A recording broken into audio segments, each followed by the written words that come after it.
ये कहाँ जाके बात खत्म होगी? क्या ये लड़ाई अब हरमुज के साथ साथ बाबुल मंदब की तरफ भी जाएगी या इसको कंटेन किया जा सकता है? बहुत शुक्रिया नदीम साहब। कहाँ ख़त्म होगी इसका तो मुझे इल्म नहीं है, लेकिन ये तो और भी क्लियर हो गया कि जल्दी ख़त्म नहीं होगी। इसके अभी और बड़े बाब खुलने हैं, इसके अभी बड़े पहलू खुलने हैं। और हमने फिर देखा कि एक जो अब एस्केलेशन हुई है वो सीरियस किस्म की है, क्योंकि जब एमओयू साइन हुआ था उसके बाद जो भी हो रहा था समंदर पे, गोलियां शोलियां चल रही थी, लेकिन हमने एक इंक्रीज देखनी शुरू कर दी थी जहाज़ों में जो गुजर रहे थे। और आज से एक हफ्ते पहले तक तकरीबन 30-40 के करीब भी जहाज जो थे दिन के गुजर जाते थे, कंपेयर टू 100 जो इस सारे मसले से पहले थे, एंड कंपेयर टू 4-5-6 जो एमओयू से पहले थे। पिछले 2-3 दिन में हमने ये देखा कि वो नंबर फिर से आ गया है। 2-3-4-5, मेरे ख्याल में 5 कल थे और 6 उससे एक दिन पहले थे।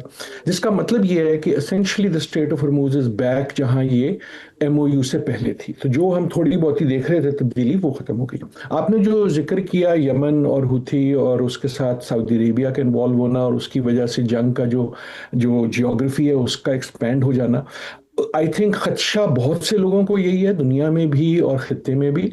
माई होप इज कि ये वहां ना जाए, क्योंकि वहां जाते जाते जो चीजें और खुलेंगी ना, वो उससे भी बड़ी होंगी। फॉर एग्जाम्पल, वहां पहुंचते तक जो अभी तक एक तरह से गल्फ के ममालिक से आप उसे रिस्ट्रेन कहें या कॉशियसनेस कहें हमें नजर आ रही है, वो खत्म होनी होगी। And then Iran will have to take अपने जो हमसाए हैं डायरेक्टली। अभी तक तो ये कह रहा है ना कि मैं तुम पे अटैक नहीं कर रहा, मैं तो अमेरिका की उस पर कर रहा हूँ, जो उनके बेसिस वगैरह है। और आज के 2 घंटे पहले भी जॉर्डन के जो बादशाह हैं, उन्होंने कहा कि देखें हम इसमें पढ़ना नहीं चाहते, हम पे अटैक हुआ है लेकिन हम जंग का हिस्सा नहीं बनना चाहते। So what I am saying is कि अब तक ये रहा है कि डिस्पाइट सारी गोलाबारी, गल्फ के ममालिक जो हैं वो इस जंग का बाकायदा हिस्सा बनने से गुरेज करते रहे हैं, राइटली सो। और ईरान कॉशियस रहा है कि उनको डायरेक्टली ना इन्वॉल्व करे, because then it becomes a different game.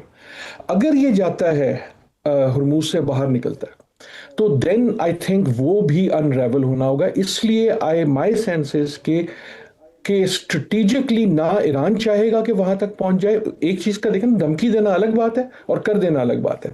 सो धमकी उसने दे दी, उसने कुछ डेमोन्स्ट्रेट भी कर दिया, लेकिन वो चाहेगा नहीं कि ऐसा हो जाए। और ना ही सऊदी अरेबिया बिलखुसूस और दूसरे ये चाहेंगे कि वो एक बाकायदा जंग का हिस्सा बन जाए, बिकॉज देन तो एमओयू बहुत पीछे रह जाएगा और बहुत चीजें खुल जाएंगी।